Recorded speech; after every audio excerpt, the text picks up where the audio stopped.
Happy New Year. New Year, better me. Happy New Year. I'm wishing you all the best in this new year. Welcome back to my YouTube channel, Simply Eseeri. My name is Eseeri and I am so excited to see you here. Let's get right into it and talk about New Year's goals and resolutions, however you may describe them. Typically, with the start of the new year, there are often feelings of wanting to improve certain areas of your life. I know that I'm one of those people that looks forward to the new year because it's like a new chapter, a new beginning for me to grab a hold of and make great. Let me know in the comment section down below if you are one of those people that loves the new year because of this aspect. And if you're not, that's okay. Anyways, this year I'm looking for my life to flow with ease.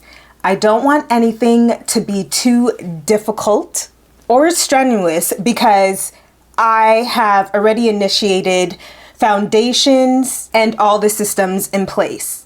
To make things easy on myself, I've set up 3 top goals to achieve for the year.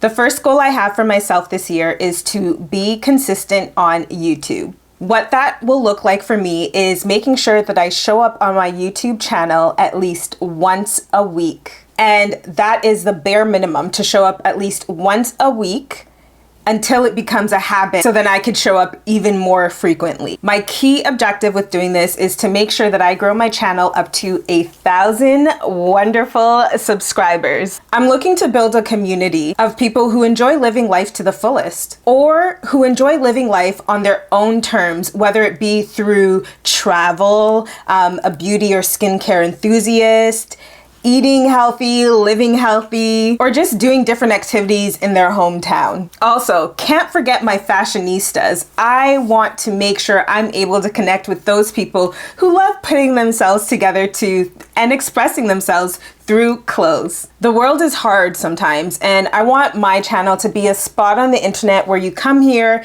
and you're filled with joy and you're unable to unwind and connect with me and other subscribers.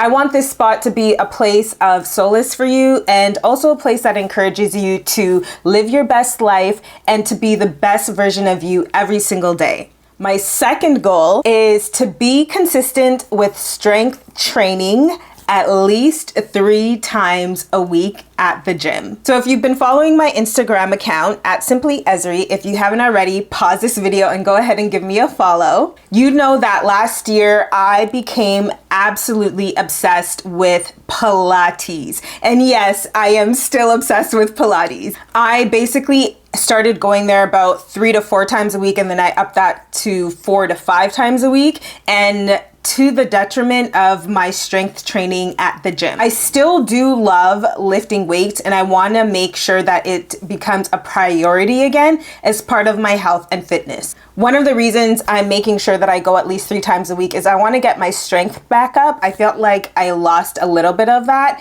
and I also want to get some muscle definition back into my body. So that is my goal number 2.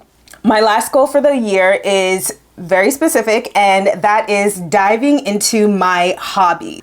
Admittedly, I work a lot. I'm always doing something that is a form of work. And honestly, I need to chill out, okay? I need to learn to relax and do things that don't require hardcore focus and concentration. So near the end of the year, what I did is I ended up going to my local public library and picking up a public library card, and I started getting back into reading. I had forgotten how much I loved reading and how relaxing and fun it is. It's something that allows me to escape my reality for a little bit, or if I pick up books that allow me to expand my mind and learn something new in a relaxed manner, and I am absolutely obsessed. It definitely brings me joy, and I want to make sure I dive deep into that more so in this coming new year. My goal this year is to, at the very least, read 4 books. If I'm able to read more, great. If not, that's okay. I just want to make sure that I take my time and do things that are fun. And in order for me to do that, I'm going to commit myself to reading a couple of pages in a book every other day. So I'm talking all this big talk about goals, but what are actual things that I could put in place to make these goals a reality? It's one thing to talk it, it's another thing to be it. From my experience, and I'm just saying this based on previous experience of being able to accomplish like a lot of goals in the past, there are a few key steps to consider when you are trying to accomplish your goals and your resolutions for the new year. Keep in mind, the following tips that I'm going to share with you are very simple, short, to the point, because I don't believe in long lists because it's often very, very hard to follow them and not practical for our busy lifestyles. I have 3 top strategies for you to consider when trying to accomplish your goals and resolutions. The first strategy is very obvious, and that is to set your goals. I can't express to you how important it is to write things down. Writing things down allows you to not only become committed, but also accountable. It's something that's in your mind and becomes physical on a paper. Have an honest conversation with yourself on what you'd like to achieve and why. It doesn't have to be too complicated, and don't feel the stress of having to do the same thing that you see other people do, because it might not align with you, with who you are as a person, your beliefs, your missions, your values, and overall what you want to achieve in life. Make sure you write goals that are tailored specifically to you. Doing this will not only make you identifying your goals so much easier, it'll also make it easy for you to commit and set and follow through with completing them. The second strategy tip I can share with you is to organize your life. This is a big one. This is something that I learned last year that literally changed my life. What that means, at least to me, is to create a routine, consistent schedule that you are able to follow. It has to be something that is realistic. So a schedule that's realistic for you to literally follow every single day, at least Monday to Friday. So you could work on your goals consistently. Be detailed in how and what you'll do to stay organized. Identify key activities that you need to do daily. Set yourself up for success. So, for example, when I had committed myself last year to really living that health and fitness lifestyle, I did that by first signing up to Pilates classes. And then I took a look at my calendar and literally plotted in the classes and shaped my day and any other activities I had to do around that. If I didn't attend my Pilates classes, then the rest of my day wasn't going to occur, or any other activities that I had planned were not going to occur because those were not the priority. And one of the reasons why I love getting organized and making sure I create a routine, consistent schedule for myself is because I'm able to identify what the priority is, not only for my life, but for my day, my week, and my month. It's something that definitely holds me accountable. And no, it's not always fun, but it's something that has to be done. I owe it to myself. You owe it to yourself. And I love doing that because I could take just like maybe an hour or even less than at the start of every week, plot everything down, and it helps me stay on track easily. The last strategy tip that I have to share with you is something that is extremely important, at least in my opinion. And that is take care of your mental and physical health. Nothing in life can move forward positively unless you feel good both mentally and physically about yourself. Doing this looks different for everybody. Honestly, there's no cookie cutter way to go about that. What I could do is just share to you what my experience looks like when it comes to me taking care of my mental and physical health. That of course means making sure I eat healthy as possible, making sure I get enough sleep, drink enough water. And I'm just gonna circle back to the sleep aspect. So I used to suffer from insomnia until I created a routine that it forces me to sleep at least 7 hours a night. And I cannot tell you how life-changing that is. I used to walk around literally what felt like a brain fog because I'd be so exhausted. And ever since I was able to take a handle on my insomnia, it's like everything is always so bright and clear in my eyes, and I'm able to actually focus on different aspects and areas of my life. So please do not downplay sleep. I know they often say get about 8 hours of sleep. Realistically, that's not going to happen with me.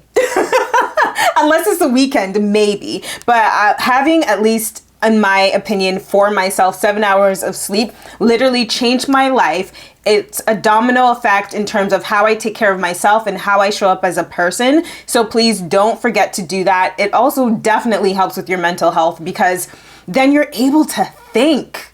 Oh my goodness, you're able to think so clearly. So take that into consideration. And also taking care of my mental and physical health is also important because it helps reduce any anxiety or stress I may come across because I have a grip on, my reality and my thoughts, in my opinion. So in terms of like taking care of my physical health, like I shared with you earlier, to me that comes through working out. To you, it might come through as going for a walk, sleeping.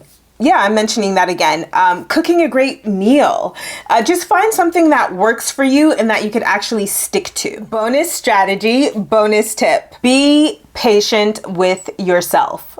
The reality is that nothing happens overnight. And sometimes life is hard and you just have to restart. And if that happens, I'm telling you right now, that's okay. That's okay. Be patient with yourself. Be kind to yourself. Give yourself grace. And don't be afraid to try again as many times as you need. From my experience, there are days when I become so frustrated, annoyed, stressed, filled with anxiety, confused, or even angry because I'm not seeing my goals come to fruition, or I'm just getting very, very frustrated with something just not working out. And I have to constantly remind myself that what I'm doing is good, what I'm doing is best for me. As long as I'm trying, that's what matters. Working on my goals, having fun with it is something that I'm really welcoming, whether it happens in the timeline that I've imagined in my head or not. Realizing that we only have one life and it should be filled with as much joy as possible, and wherever possible to reduce stress or things that cause us anxiety,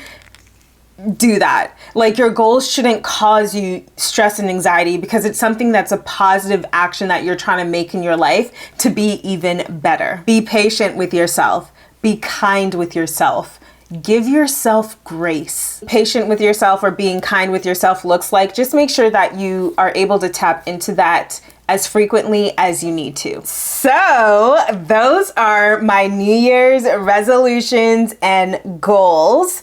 Let me know if you're comfortable in the comment section below at least one New Year resolution and or goal you have set for yourself. Thank you guys so much for watching today's video. If you haven't already, be sure to hit the subscribe button and the notification bell to show your support and so you don't miss out on any new videos. Once again, thank you so much for watching. Wishing you a very, very happy New Year. Take care and see you soon. Bye.